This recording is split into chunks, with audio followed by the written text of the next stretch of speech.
वन्दे गुरुन् पदद्वन्द्वम् भक्तवृन्दसमन्वितम्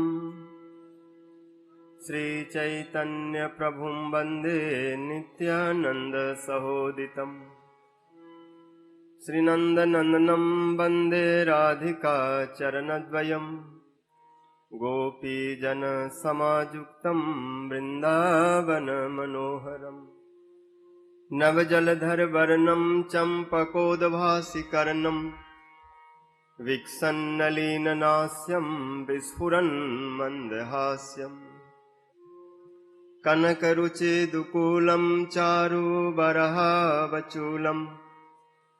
कमपि निखिलसारं नौमि गोपीकुमारम् नारायणं नमस्कृत्य नरं चैव नरोत्तमम् देवीं सरस्वतीं व्यासं ततो जयमुदीरये। श्रीकृष्ण चैतन्य प्रभु नित्यानंद श्री अद्वैत गदाधर श्रीवासादि गौर भक्त वृंद। हरे कृष्ण कृष्ण कृष्ण हरे हरे, हरे राम राम राम हरे हरे। सर्वाग्रे मध्य गुरुपाद पद्म नितला पृष्ठोम विष्णुपाद अष्टोत्तर सत श्री श्री भक्ति जीवन जनार्दन गोसाई महाराज नितला पृष्ठोम विष्णुपाद अष्टोस भक्ति वेदांत नारायण गोसाई महाराज नितला पृष्ठोम विष्णुपाद अष्टोत्तर सर भक्ति प्रमोदपुरी गोस्वामी महाराज तथा समस्त रूपानुगुरु वर्गों के चरणों में अनंत कोटि दंडवत प्रणाम करते हुए हैत की कृपा की प्रार्थना करते। उपस्थित समस्त वैष्णव जन मातृजन सभी के प्रति यथाजोग दंडवत अभिवादन। भगवान के भजन करने से, हरिनाम उच्चारण करने से और कुछ धर्म कर्म करना शेष नहीं रह गया, सब का फल उसे हो गया, प्राप्त हो। शुक्राचार्य जी यही वामन भगवान से बोले कि जग आदि में, दान आदि में जो त्रुटियां रह जाती है वो सब आपके नाम कीर्तन से पूर्ण हो जाता है। तो जिन्होंने साक्षात रूप से सीधे सीधे हरि नाम का आश्रय ले लिया, भगवान का आश्रय ले लिया, उसको अलग से और कुछ करना बाकी नहीं रह जाता। इसलिए सौनक आदि ऋषियों का भी जग समाप्त, अब वो भगवत कथा जग में दीक्षित हो गए, भगवत कथा श्रवण के लिए। अब बोले सुताख्याहि कथा सारम मम कर्ण रसाय। हे सूत जी, आप जीवों का ज्ञान नाश करने के लिए करोड़ों सूर्य के समान है। ये सूर्य तो केवल इस अंधकार को दूर कर सकता है, लेकिन जीव का जो स्वरूप भ्रम है, असत तृष्णा है, हृदय दौर्बल्य और दूसरे जो अनर्थ है, अज्ञानता है, उसको सूर्य के किरण नहीं दूर कर सकते।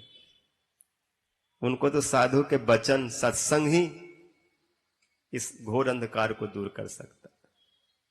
जो जीव अविद्याग्रस्त होकर के मैं और तोर में फंसा हुआ, मैं और तोर, तोर मोर माया और यही बस कीन जीव निकाया, सारा जीव मेरे तेरे में पड़े हुए। लेकिन सब छूटने वाला है, सब खाली करके जाने वाला है। फिर भी तो इन सब अनर्थों को, अविद्याओं को केवल साधु गुरु ही दूर कर सकते। इन्हें इतना विवेक प्राप्त हुआ, यज्ञ करने से एक फल तो हुआ कि जैसम त्वंत गतम पापम जनानम पुण्य कर्मना, जो यज्ञ दान पुण्य आदि कर्म करते हैं तो उनके अनर्थों की निवृत्ति होती है, चित्त की शुद्धि होती है, और शुद्ध चित्त में भागवत तत्व की अनुभूति होने लगती है। क्योंकि जितना परिमाण में अनर्थ, अविद्या आदि की निवृत्ति होती है, उतनी मात्रा में जीव उस सूक्ष्म वस्तु को स्वरूप का अनुभव करता है। जथा जथा आत्मा प्रमृजतवसो मत पुण्य गाथा श्रवणाभिधाने तथा तथा पश्यति वस्तु सूक्ष्मम चक्षुर जथैवा अंजन संप्रयुक्तम। जैसे आंखों में अंजन लगाने से देखने की क्षमता बढ़ जाती है, ऐसे जितनी मात्रा में हरि कथा सुनेंगे, हरि नाम का उच्चारण करेंगे, उतना ही हृदय की शुद्धि होती और तत्व की उपलब्धि अनुभूति होती है। आज इनका भी ऐसे हुआ, आज इन्हें कथा में रुचि हो गई, गुरुदेव के प्रति श्रद्धा हो गई। आदो श्रद्धा, भक्ति का आरंभ ही श्रद्धा से, आदो श्रद्धा तथा साधु संग अथा भजन क्रिया। श्रद्धा हो, फिर साधु संग, और साधु संग से भजन, फिर अनर्थ आदि की निवृत्ति। इसलिए सुताख्या ही कथा सारम मम कर्ण रसायन चिंता मनिर्लोक सुखम सुद्रु स्वर्ग संपदम प्रीतो गुरु प्रजच्छति वैकुंठम जोगी दुर्लभम। हे गुरुदेव, यदि कोई व्यक्ति चिंतामणि का आश्रय ले तो चिंतामणि भी लौकिक सुखों को ही देती है। स्वर्ग के कल्प वृक्ष स्वर्गीय संपदाओं को दे सकता है। ये ज्यादा खुश हो जाएंगे तो जगत के कुछ वैभव विभूति दे देंगे, लेकिन गुरुदेव यदि प्रसन्न हो जाए तो गोलोक वृंदावन को दे देते हैं, जो जोगी ऋषि मुनियों के ज्ञानियों के लिए दुर्लभ है, केवल भक्तों के लिए ही जो प्राप्त है, ऐसे गुरु उस धाम को दे देते हैं। हमने देखा कि भगवान की जो माया है, विशेष करके त्रिगुणात्मिका माया, जो बड़ा ही दुरत्तया है, देवी है सम गुणमयी मम माया दुरत्तया। लेकिन भगवान कहते मामे व जो प्रपदंते माया में ताम तरंती। तो हमने देखा है माया ने सबको लपेट रखा है, लेकिन वैष्णव लोग एक गले में तुलसी माला, ललाट में तिलक और हाथ में माला झोली लेकर के दोनों भुजाओं उठा करके इस माया के बीच में भी नाचते हैं। हरे कृष्ण कृष्ण कृष्ण हरे हरे, हरे राम राम राम हरे हरे। क्योंकि माया के बीच में सब मुरझाए हुए, मूर्छित पड़े हुए हैं, किसी की भी चेतना जाग नहीं रही है, सोई हुई है। लेकिन हमने देखा कि इतने सब के बीच में जो वैष्णव लोग हैं, वो लोग ठीक माया से बाहर निकल के सुबह 4 बजे उठ जाते हैं, 3 बजे उठ जाते हैं, मंगला आरती करते, तुलसी परिक्रमा करते, हरि नाम करते, आनी करते हैं, भगवान के लिए रसोई बनाते, भोग लगाते और अपना काम भी करते रहते, और करते करते हरे कृष्ण कृष्ण कृष्ण हरे हरे, हरे राम राम राम हरे हरे। तो वैष्णव लोग माया को कैसे जीत लेते हैं,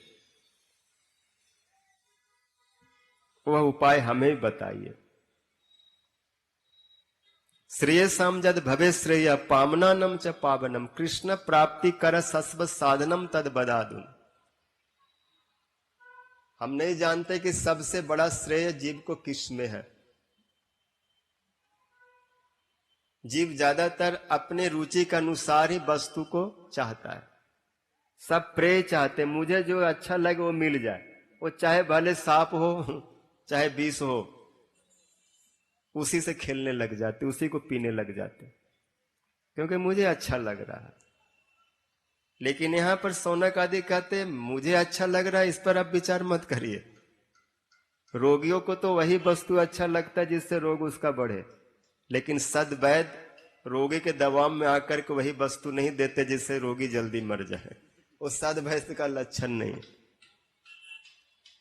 वो तो वही देते जिससे ठीक हो। अगर मंत्री, वैद्य और गुरु लोभ, भय, दबाव, आशा में आकर के गलत निर्णय, गलत दवाई देने लग जाए, गलत सलाह देने लग जाए, तो राजा का, देह का और धर्म का नाश हो जाता है। और शिष्य को भी कर्तव्य है कि गुरु से ये न पूछे कि मुझे जो अच्छा लगता हो कहो, बल्कि गुरु से कहे कि जिससे हमारा कल्याण होता है ऐसी बातें सुनाई। हम मूर्ख है, मूढ़ है, अज्ञानी, नहीं जानते, आप बताइए मेरे लिए क्या उचित है। तब जाकर के शुद्ध वस्तु का वहां प्रकाश होता है। इसलिए लोग कहते जो श्रेय है, पवित्र में पवित्र है, कल्याण में भी परम कल्याणकारी है, ऐसे साधन कुछ है, कोई है तो हमें बताइए। ये सुन करके सूत जी गदगद हो गए, बोले ऐसे बुद्धिमान, ऐसे श्रद्धालु, ऐसे अनुगत्य आप लोगों को देख करके मैं बहुत प्रसन्न हूं। हे शौनकादि ऋषियों, आप लोगों के चित्त में प्रीति है, मेरे प्रति श्रद्धा है, इसलिए मैं हृदय का उन गूढ़ रहस्यों को प्रकट कर दूंगा जिसको सुन करके आप अपना कल्याण साधित कर लो। प्रीति शौनक चित्ते ते ही बचमी विचार्य में सर्व सिद्धांत निष्पन्नम संसार भय नाशनम। मैं भगवान की उस कथा को कहूंगा जो समस्त सिद्धांतों से परिपूर्ण। सिद्धांत का मतलब होता है जहां पर विषय, फिर उठता है संशय, फिर पूर्व पक्ष, उत्तर पक्ष, सबका निराकरण करते हुए जो शेष रूप में, जो शुद्ध निर्णय के रूप में जो स्थापित होता है उसको सिद्धांत कहा जाता है। और सिद्धांत यही है कि जीव भगवत कथामृत का पान करे, भगवत नामामृत का पान करे, क्योंकि समस्त ऋषि मुनियों ने मिल करके यही निर्णय दिया। एतन निर्विद्यमाना नाम इष्टाम अकुतो भयम जोगी नाम निरप निर्णीतम हरेर नामानुकीर्तनम। सब ने मिल करके बहुत विचार विमर्श करके जीवों के लिए जो साधन निर्णय दिया सिद्धांत रूप में, वही है कि भगवान की कथा को सुनो। भगवत कथा में भगवान के नाम, रूप, गुण, लीला सब आ जाता है एक साथ ही। इसलिए जिस समय परीक्षित महाराज जी खिन्न मन होकर के गंगा के तट पर बैठे हुए हैं, उन्हें श्राप लग चुका है, और वहां पर सुखदेव जी का आगमन हुआ, और सुखदेव जी ने जो कथा परीक्षित महाराज को श्रवण कराई, बोले समस्त शास्त्रों का सार है, समस्त श्रेयों में श्रेय है, समस्त पवित्र करने वाली वस्तु में परम पवित्र करने वाले, इससे उत्तम श्रेष्ठ कल्याण परम पवित्र और कोई दूसरा उपाय, कोई साधन नहीं। और यही उपाय हमारे गुरुदेव ने हमें बताया, और जो हमने परंपरा से सुना वही बात मैं सुना रहा हूं। हम बीच में कोई अपनी जल्पना कल्पना नहीं कर रहा हूं। जैसे हमारे गुरु जी सुखदेव जी ने परीक्षित महाराज को कहा था, और मैं भी उस सभा में बैठ करके जिन विषयों को सुना, जिन सिद्धांतों को सुना, वही सिद्धांत यहां पुनः केवल तोते की तरह आवृत्ति कर रहा हूं, इसमें मेरा कुछ नहीं।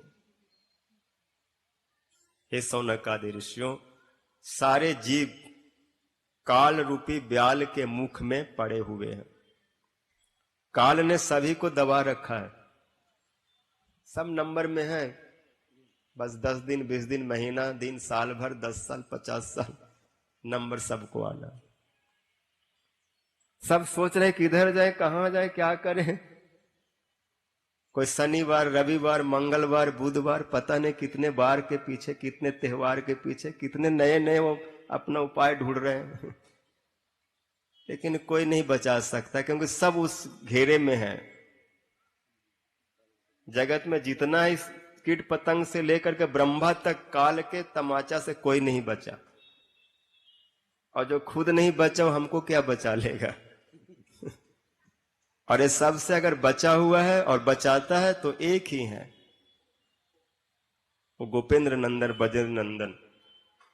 सुरतियां भी इसका प्रमाण देती हैं कि हमने सबको देखा, सबको गिरते देखा, बदलते देखा, मरते देखा, शरीर पर झुर्रियां पड़ते देखा, बालों को सफेद होते देखा, और चश्मा लगाते देखा, कमर झुकते देखा, लेकिन एक गोप बालक को देखा जिसको इस तरह के कोई विकार नहीं देखा। अपस्यम एकम गोप बालम का, जो जमुना के तट पर कभी सखाओं के साथ, कभी गौओं के बीच में, कभी गोपियों के बीच में, कभी मैया के गोद में अनंत प्रकार से कीड़ा कर रहा है। बाल लीला, पुगन लीला, कैशोर लीला, सब लीला करते हुए भी वो जैसा के तैसा नटवर नव किशोर है। कृष्ण ने जते खेला सर्वोत्तम नर लीला, नर बपु ताहार स्वरूप। गोप वेश बेनु कर नव किशोर नटवर, कृष्ण नर लीला रे है अनुरूप। उन नटवर बपू बढ़ा पीड़म, उनको देखा जो एक रस है, एक जैसे है। उनका स्वरूप में कभी बदलाव नहीं हुआ। कितने ब्रह्मा, कितने शिव, कितने इंद्र, कितने कुबेर, कितने लोकपाल, दिक्पाल, सब बदल गए, पलट गए, कोई गिनती नहीं, कोई गिन भी नहीं सकता, लेकिन उनको हमने कभी बदलते नहीं देखा। बल्कि वो प्रेम के पाले में पड़ करके बहुत लीला करते देखा, बहुत मचलते देखा, बहुत उछलते देखा, और वो कितने को उसमें ले लिया। इसलिए उनका भजन करो। अगर इस व्याल से बचना हो, इस काल से बचना हो, तो जो कालातीत है, जहां न तो भूत है, न भविष्य, नित्य वर्तमान में जो रहते हैं। और परीक्षित महाराज जी साक्षी हैं कि इस भगवत कथा उनको सुन करके उस धाम में गए जहां पर जाने के बाद फिर आना नहीं होता। जम प्राप्त न निर्वर्तनते तद धाम परमम मम। अब ब्रह्म भुवनाथ लोका पूर्णावर्तिनो अर्जुन, माम उपेतु कौन्तेय पुनर्जन्म न विद्यते। इस विश्व ब्रह्मांड में अतल बितल सुतल तलातल से लेकर के भूर्भुव स्व जन तप सत आदि किसी भी लोक में जाया जाए, सब लोक का समय है। कोई मनमंत्र तक रहता है, कोई कल्प तक रहता है, कोई परार्ध तक रहता है, लेकिन नाश सबका होता है। अत्यंतिक प्रलय में कुछ नहीं बचता। काल सबको मार देता है, सबको फेंक देता है, बदल देता है, लेकिन भगवान और भगवान के भक्तों का विनाश नहीं होता। इसलिए सारे भयों से और सारे त्रास से यदि मुक्ति चाहिए, शाश्वत गति चाहिए, शाश्वत सेवा चाहिए, तो बस इस कथा को अपना जीवन बना लो, पीते पीते, और वहां पहुंच जाओ। काल ब्याल मुख ग्रास, त्रास निर्नाश हे तवे, श्रीमद् भागवतम शास्त्रम कलौ किरेन भासितम। काल रूपी ब्याल ने सबको अपने मुख में दबा रखा। सब त्रसित हैं, व्यथित हैं, भयभीत हैं। इसलिए सबसे, इन समस्त भयों से बचने के लिए श्री सुखदेव जी ने एक उपाय जो कहा, वो है भागवत कथा। भगवान की कथा के समान मन को, बुद्धि को, इंद्रियों को शुद्ध करने के लिए और कोई उपाय नहीं। शाश्वत गति को पाने के लिए एक ही उपाय है, न और दूसरा उपाय। और